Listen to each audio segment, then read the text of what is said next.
A newcomer to Bowling Green baseball may see Jackson Stahl and just see another baseball player.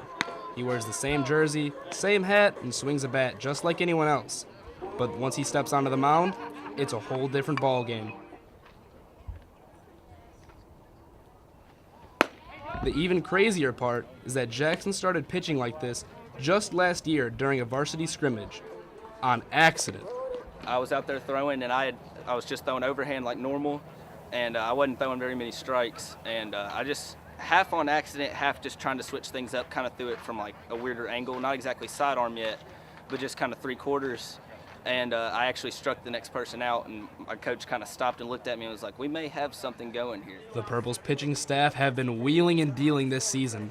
From Matt Haga's heater of a fastball to Jackson's sidearm release, it gives opposing batters a nightmare over the course of 7 innings. It's really hard to get comfortable hitting off Haga as it is.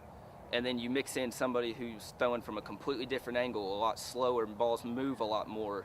And when I'm hitting my spots, I feel like it can be pretty difficult to pick up on. Stahl began to make a name for himself when he developed the ability to switch between throwing sidearmed and overhand. He knows that every time he steps up to the mound, he's going to give the fans a show. And then my first time throwing back overhand, you kind of heard like a ooh, kind of like, what was that? So, I mean, I guess it's just funny when people get a little surprised, and, you know, there's always a little bit of a bad thing around throwing sidearm, but it gets some good reactions. Jackson and the Purples have been lighting up the 4th region with a 5-1 region record on the season, and they're doing it when it matters most as they head into their district schedule in the following weeks.